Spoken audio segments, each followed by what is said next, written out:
Good morrow, scholars. Welcome back to Shiver. I am terribly sorry that I didn't upload anything yesterday. I like that I can't even look at the camera. Excuse me.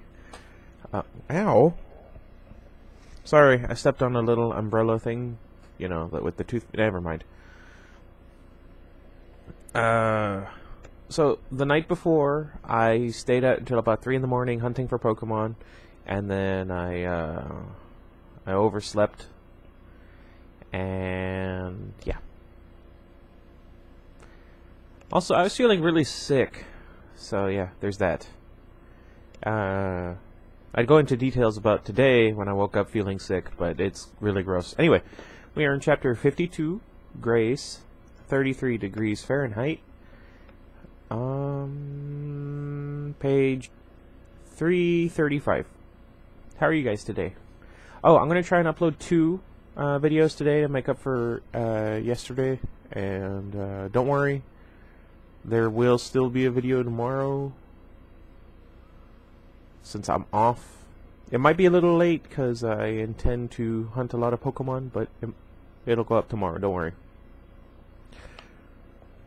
I don't know if I have enough for 2 today and then 1 tomorrow, so yeah. That took a lot longer to say than I thought it was gonna. Driving on cloudy nights had always unsettled me. It was as if the low cloud cover not only hid the moonlight, but also robbed the headlights of any power, siphoning away their light the second it hit the air. Now, with Sam, I felt like I was driving down a black tunnel that kept getting even ever narrower. The sleet tapped the windshield. Both my hands gripped the wheel as the car tires bucked on the slick road. I try not to drive whenever it's in conditions like that. Honestly, I just try not to drive. The heat was on absolute high, and I wanted to believe that Sam looked a little better. Isabel had poured his coffee into a travel mug, and I'd forced him to drink it as we drove, despite his nausea. It seemed to be helping, more than the external heat sources had anyway. I took this as a possible reinforcement of our new theory of internal heat. "I'm thinking more about your theory," Sam said, as if reading my mind. "It makes a lot of sense, but you'd have to get your hands on something to induce the fever." "Maybe meningitis, like Isabel said? And I'm thinking that's going to be unpleasant." "Aside from the fever itself, you mean?" "Yeah, aside from that. Like dangerously unpleasant. Especially considering you can't exactly do animal testing first to find out if it's going to work." Sam glanced at me quickly to see if I'd gotten the joke. "Hardly funny. Better than nothing. Honestly, I would have said something similar. I have a warped sense of humor. Also, like, no self-confidence." "Granted." Sam reached over and touched my cheek.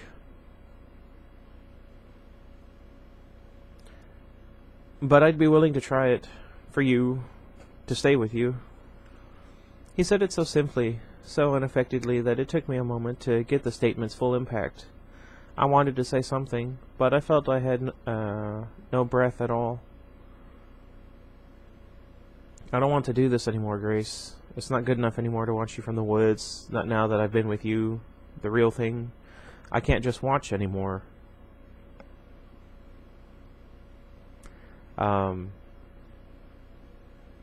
I'd rather risk whatever could happen. Death. Yeah, death. Than watch all this slip away. I can't do that, Grace. I want to try. Only, I think I'd have to be human for it to have a chance. It doesn't seem like you kill the wolf while you were the wolf. That's a good point. Something similar kind of happened with the Hulk and Bruce Banner. In Hulk, the End. Or was it just End? I don't remember. Anyway. I was trembling, not because it was cold, but because it sounded possible. Horrible, deadly, awful, possible. And I wanted it. I wanted to never have to give up this feeling of his fingers on my cheek, or the sad sound of his voice. I should have told him, "No, it's not worth it," but that would have been a lie of such epic proportions that I couldn't do it. "Grace," Sam said abruptly, If you want me. What? I said, and then realized what he had said. It seemed impossible that he had to ask. I couldn't be that hard to read. Then I realized, stupid, slow me, that he wanted to hear it. He told me all the time how he felt, and I was just... I say stoic? Is it stoic? I've had this conversation on here before, I think. Let me know down in the comments how you would say it. I don't think I'd ever told him. Of course I do, Sam. I love you. You know I do. I've loved you for years. You know that. That's sweet. I wish I had that in my life. Sam curled his arms around himself. I do, but I wanted to hear you say it. He reached toward my hand before realizing that I couldn't take it off the wheel. Instead, he made a knot of my hair around his fingers and rested his fingertips against my neck. I imagined I could feel his pulse and my pulse syncing up through the tiny bit of contact. This could be mine forever. That sure sounds nice. There's just no time. If anyone knows what I just quoted, let me know down in the comments and I'll tell you if you're right. He slouched back in his seat, looking tired, and leaned his face on his shoulder to look at me while he played with my hair. He started to hum a song, and then after a few bars, he sang it. Quietly, sort of half-sung, half-spoken, incredibly gentle. I didn't catch all the words, but it was about his summer girl. Where was I? Oh.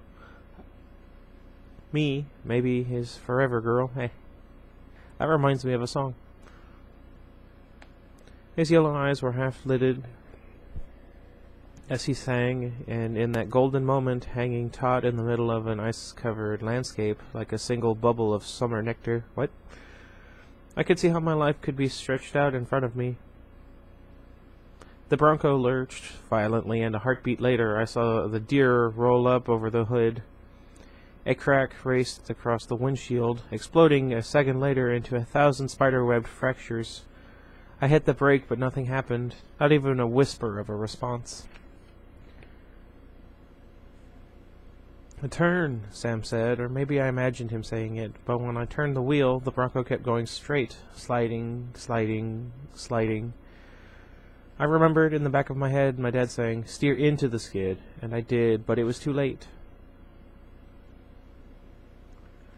There was a sound like a bone breaking, and there was a dead deer on the car and in the car, and glass everywhere, and... oh dear. A tree shoved through my hood, and there was blood on my knuckles from the glass, and I was shaking, and Sam was looking at me with this look on his face like, oh no. And then I realized that the car wasn't running, and there was frigid air trickling in the jagged hole in the windshield. I wasted a moment staring at him, then I tried the engine, which wouldn't even respond when I turned the key. I said, "We call 911, they'll come get us."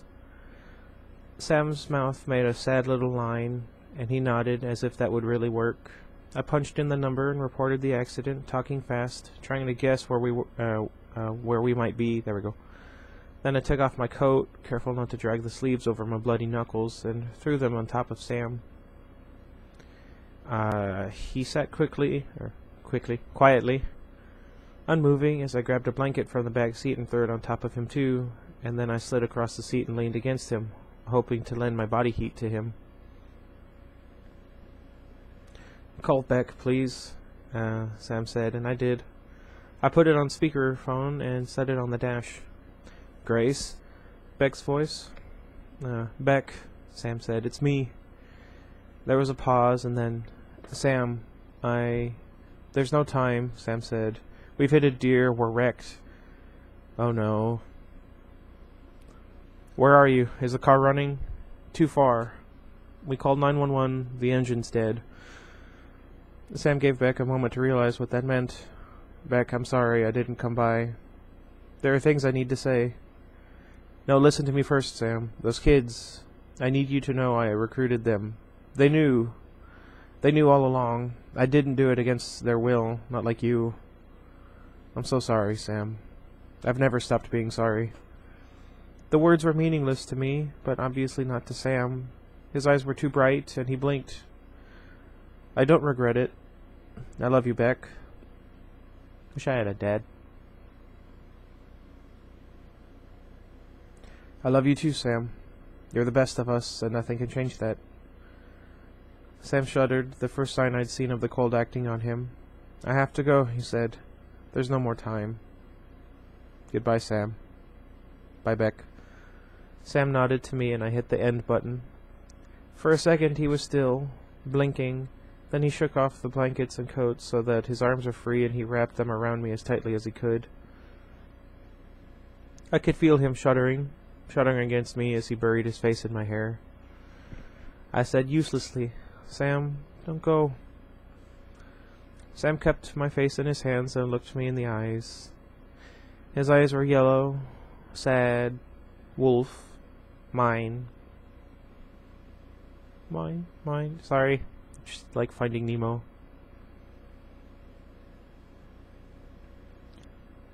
These stay the same. Remember that when you look at me. Remember it's me. Please. Please don't go. Sam let me go and spread out his arms, gripping the dash with one hand and the back of his seat with the other. He bowed his head, and I watched his shoulders ripple and shake, watched the silent agony of the change until that one soft, awful cry, just when he lost himself.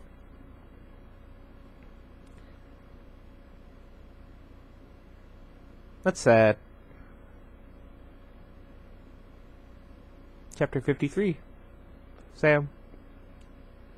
33 degrees Fahrenheit. It's just the one page, and yeah. Crashing into the trembling void, stretching my hand to you, losing myself to frigid regret. Is this fragile love a way to say goodbye? That's really depressing. Chapter 54. Grace. 32 degrees Fahrenheit. When the paramedics arrived, I was curled on the passenger seat in a pile of coats, my hands pressed against my face. Miss, are you all right? I didn't answer, just put my hands on my lap and looked at my fingers, covered with bloody tears. Miss, are you alone? I nodded. That's depressing, too. Chapter 55. Sam. 32 degrees Fahrenheit. I watched her, like I'd always watched her. Thoughts were slippery and transient. Faint sense on a frigid wind, too far away to catch. She sat just outside the wood near the swing, curled small until the cold shook her. And still she didn't move. For a long time, I didn't know what she was doing. I watched her. Part of me wanted to go to her, though instinct sang against it. The desire sparked a thought which sparked a memory of golden woods, days floating around me and falling around me, days lying still and crumpled on the ground. That's dark and depressing. But I realized then what she was doing, folded there, trembling with the vicious cold. She was waiting for the cold to shake her into another form. Maybe that unfamiliar scent I caught from her was hope. She waited to change, and I waited to change, and we both wanted what we couldn't have. Finally, the night crept across the yard, lengthening the shadows, pulling them out of the woods until they covered the whole world. That's a beautiful thought. I watched her. The door opened. I shrank farther into the dark. A man came out, pulled the girl from the ground. The light from the house glistened off the frozen tracks on her face. I watched her, thoughts distant, fled with her absence. What?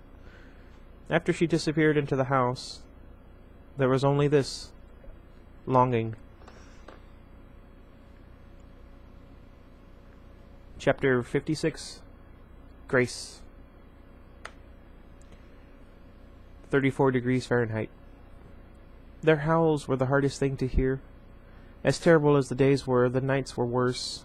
Days were just listless preparations to somehow make it through another night populated by their voices. I lay in bed and hugged his pillow until there was no more of his scent caught in it. I slept in his chair in Dad's study until it had my shape instead of his. I walked barefoot through the house in a private grief I couldn't share with anyone. The only person I could share with, Olivia, couldn't be reached by phone, and my car, the car I couldn't even bear to think of, was useless and broken. So it was just me in the house, and the hours stretched out before me, and the unchanging, leafless trees of Boundary Wood outside my window. The night I heard him howl was the worst. The others began first, like they had for the last 3 nights. I sank down into the leather chair in Dad's study, buried my face in the last Sam sent t-shirt of his that I had, and pretended that it was just a recording of wolves, not real people. And then, for the first time since the crash, I heard his howl join in with them. It tore my heart out, because I heard his voice. The wolves sang slowly behind him, bittersweet harmony. But all I heard was Sam. His howl trembled, rose, fell in anguish. I listened for a long time. I prayed for them to stop, to leave me alone, but at the same time I was desperately afraid that they would. Long after the other voices had dropped away, Sam kept howling, very soft and slow. When he finally fell silent, the night felt dead. Sitting still was intolerable. I stood up, paced, clenched and unclenched my hands into fists. Finally I took the guitar that Sam had played, and I screamed and smashed it into pieces on Dad's desk.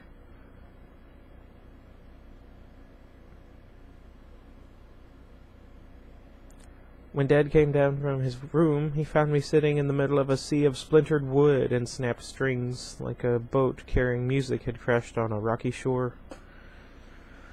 That's depressing.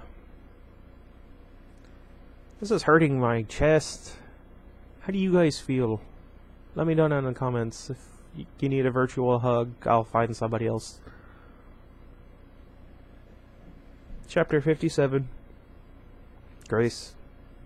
Depending on how long this one is, it might be the last one for this one. I think it will be. The first time I picked up my phone after the crash, it was snowing. Light, delicate flakes drifted by the black square of my window, like flower petals. I wouldn't have picked it up, but it was one person I had been trying to contact since the crash.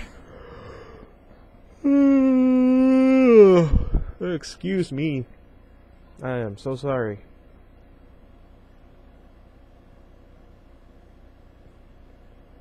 Where was I? Oh. Olivia?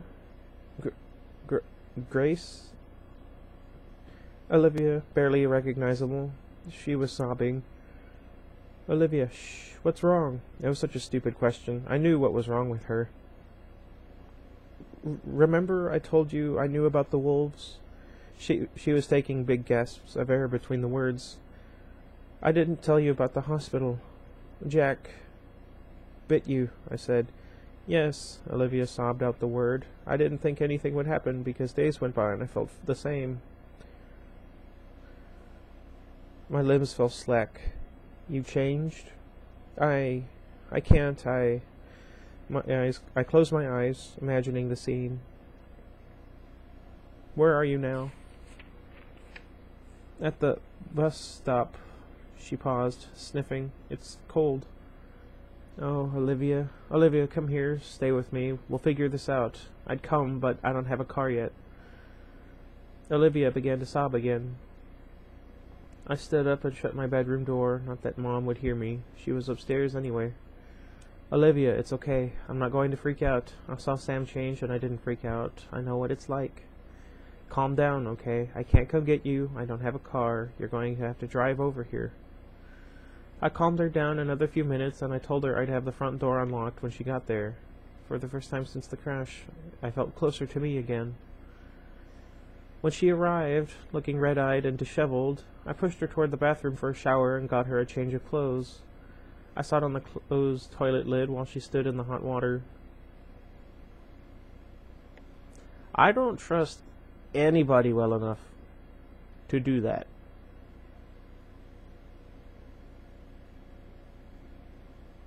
Where was I? I'll tell you my story if you tell me yours, I told her. I want to know when Jack bit you. I told you how I met him, taking pictures of the wolves, and how I fed him. It was so stupid that I didn't tell you. I was just so guilty about fighting with you that I didn't tell you right away.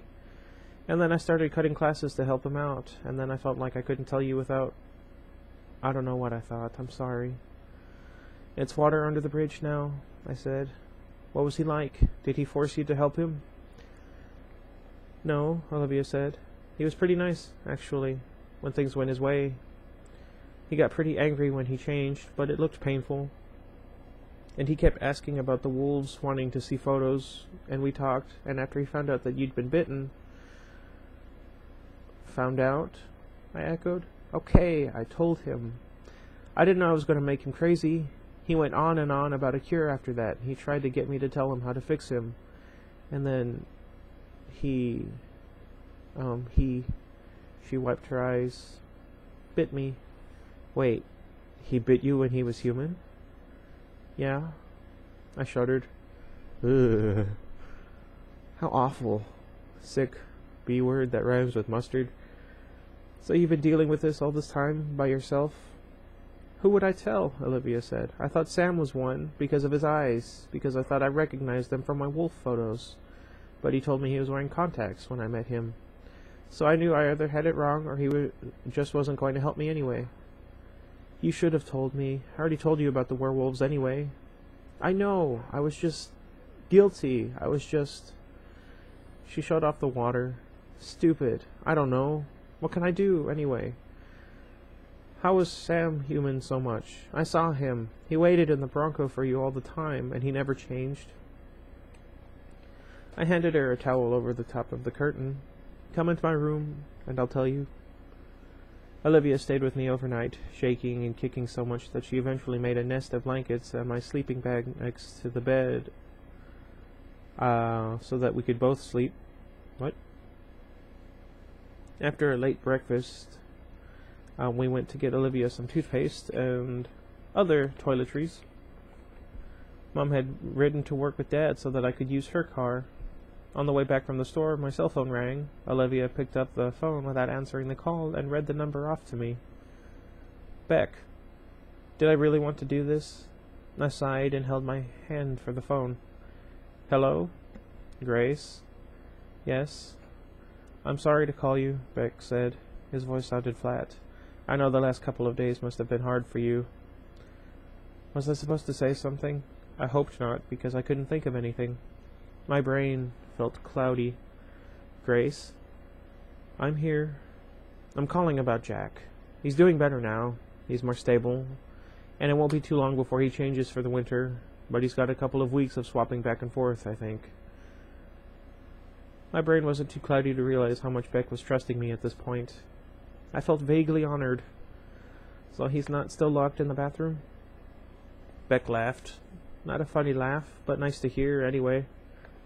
My throat hurts.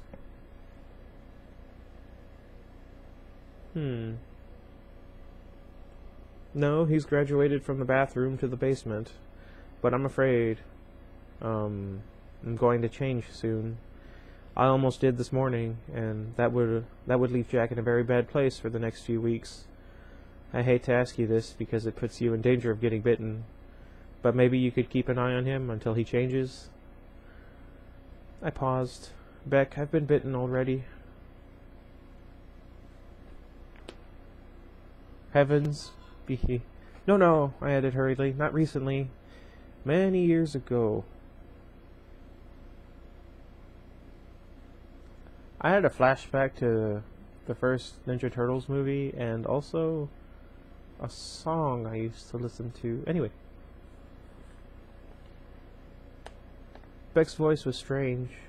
You're the girl Sam saved, aren't you? Yeah. And you never changed. No. How long have you known Sam? We only met in person this year, but I've watched him ever since he saved me. I pulled up into the driveway, but I didn't turn the engine off. Olivia leaned over, cranked up the heat, and lay back in her seat with eyes closed. I'd like to come over before you change, just to talk, if that's okay. That would be more than okay, but it'll have to be soon, I'm afraid. I'm just getting to the point where I can't turn back now. Jeez. My phone was beeping for another call. This afternoon? I asked. When he agreed, I said, I have to go. I'm sorry. Someone is calling me. We said goodbye, and I clicked over to the other call. Holy cow. I almost said crow. Shifty eyes. Grace, how many times are you going to let it ring? 18, 20, 100? It was Isabel. I hadn't heard from her since the day after the crash, when I'd filled her in on where Jack was. I replied, for all you know, I was in class, and I was being murdered for my phone ringing during it. You weren't in class. Anyway, I need your help. My mom saw another case of meningitis, the worst sort of meningitis, at the clinic where she works. While I was there, I drew the guy's blood. Ugh. 3 vials. I blinked several times before I figured out what she was saying. You what? Why? Grace, I thought you were the top of the class. Clearly the sliding scale has done wonders for you. Try to focus. While Mom was on the phone, I pretended to be a nurse and drew his blood. His nasty, infected blood. You know how to draw blood? Yes, I know how to draw blood. Doesn't everyone? I mean, on one hand, I know the steps to take, but I don't think I could actually do it. If any of you could, let me know down in the comments. Are you not getting what I'm saying? 3 vials. 1 for Jack, 1 for Sam, 1 for Olivia. I need you to help me get Jack over to the clinic. The blood's in the fridge there. I'm afraid to take it out in case the bacteria die or whatever it is that bacteria do. Anyway, I don't know where this guy's house is. Where Jack is. You want to inject them.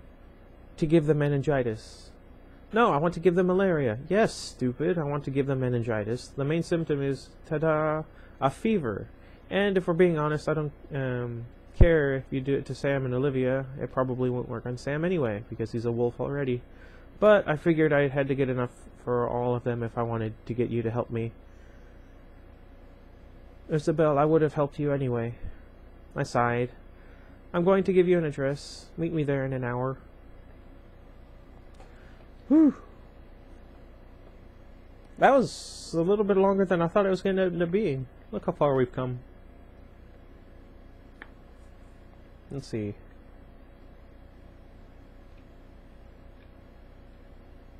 Huh.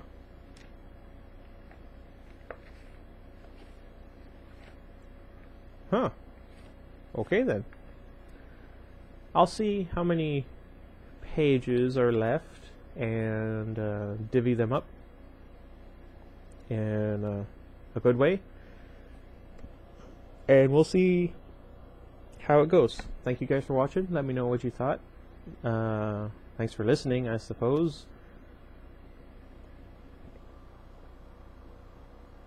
Poor Iggy.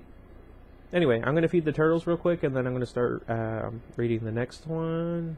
Until next time, goodbye everybody. I'm probably going to forget.